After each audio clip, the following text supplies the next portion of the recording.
Et si l'histoire, ce n'était pas juste une suite d'événements complètement aléatoires, mais qu'elle suivait des cycles qu'on pourrait presque prévoir. C'est la promesse un peu folle de la cliodynamique, une science qui essaie de mettre nos sociétés en équation pour mieux comprendre leurs crises. L'histoire se répète-t-elle vraiment? Est-ce qu'on sent que nos sociétés approchent d'une sorte de point de rupture? Bon, ces questions, elles sont pas nouvelles, mais c'est vrai qu'aujourd'hui, elles résonnent avec une force toute particulière.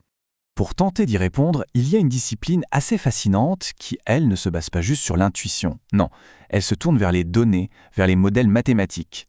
C'est ça la cliodynamique. Et elle propose une approche radicalement nouvelle pour lire notre passé et peut-être, qui sait, notre avenir. Alors, comment ça marche concrètement? On va commencer par le début, cette idée de cycle dans l'histoire et ce que la cliodynamique nous en dit. Alors, la cliodynamique, qu'est-ce que c'est au juste? Eh bien, il faut voir ça comme un domaine à la croisée des chemins, entre l'histoire, la sociologie, les maths. L'idée, c'est d'utiliser des modèles mathématiques pour étudier les grandes tendances, les dynamiques sur le long terme des sociétés humaines. En gros, on passe de la simple narration historique à une véritable analyse quantitative. Et au cœur de cette approche, il y a un outil central. Imaginez une sorte de manomètre qui mesurerait en permanence la pression à l'intérieur d'une société. C'est exactement le rôle de ce qu'on appelle l'indice de stress politique, ou PSI. Cet indice, il repose sur une idée assez simple en fait. La stabilité d'une société dépend de l'équilibre entre trois grands facteurs. C'est un peu comme un écosystème. Si un seul de ces éléments est sérieusement perturbé, c'est tout le système qui se met à tanguer. Alors, quels sont ces trois facteurs? Premièrement, la cohésion sociale. C'est le niveau de confiance et de solidarité entre les gens. Deuxièmement, la légitimité des institutions. Est-ce qu'on a le sentiment qu'elles sont justes, qu'elles sont efficaces? Et enfin, un truc un peu plus technique, l'équilibre des élites. C'est tout simplement le rapport entre le nombre de personnes qui veulent accéder au pouvoir et le nombre de places réellement disponibles au sommet.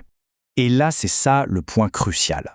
Quand ces trois dimensions commencent à se dégrader en même temps, eh bien le stress dans le système se met à grimper en flèche. C'est là que la société entre dans une véritable zone de turbulence. D'accord, mais qu'est-ce qui cause cette montée de stress? Qu'est-ce qui la nourrit?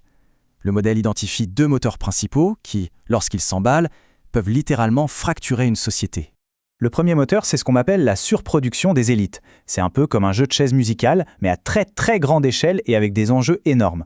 Le système éducatif produit de plus en plus de diplômés brillants qui aspirent logiquement à des postes de pouvoir. Sauf que le nombre de ces postes, lui, il stagne. Ça crée une immense armée de gens frustrés qui estiment mériter une place qu'ils n'auront jamais. Et ce phénomène, en fait, il n'est pas du tout nouveau. Si on regarde dans le passé, à la fin du 19e siècle en France, on parlait déjà d'une pléthore de diplômés sans débouchés, ce qui a directement nourri les extrémismes politiques de l'époque. Et plus près de nous, depuis les années 2000, aux États-Unis ou en Europe, l'explosion du nombre de masters et de doctorats face à des postes d'élite qui n'augmentent pas, eh bien, ça a été un des carburants de la montée des populismes. Voilà pour le premier moteur. Le deuxième, c'est la fragmentation sociale. Là, on touche à la psychologie collective, à la perte de confiance généralisée, à l'érosion lente de toutes les normes communes qui font le ciment d'une société. Concrètement, qu'est-ce que ça veut dire, cette fragmentation? Le modèle pointe plusieurs choses. Il y a le tribalisme politique. L'adversaire n'est plus un adversaire, c'est un ennemi.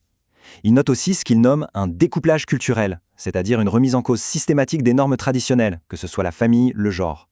Ajoutons à ça un pluralisme normatif grandissant. Quand on met tout ça ensemble, ça peut créer un climat de confusion généralisée. Un état que les sociologues ont un nom pour ça, l'anomie. En fait, cette intuition qu'on peut avoir d'une société qui perd ses repères trouve ici un vocabulaire scientifique bien précis. Ce qu'on pourrait sentir comme une sorte de cloaque comportementale est décrit en sociologie comme de la désorganisation sociale, et plus spécifiquement comme de l'anomie. C'est cet état où les individus ne savent plus très bien quelles sont les règles du jeu, ce qui génère évidemment une anxiété collective énorme. Alors la grande question c'est, que se passe-t-il quand cet indice de stress politique atteint son point de rupture, quand la pression devient trop forte? Selon la cliodynamique, trois grandes trajectoires se dessinent.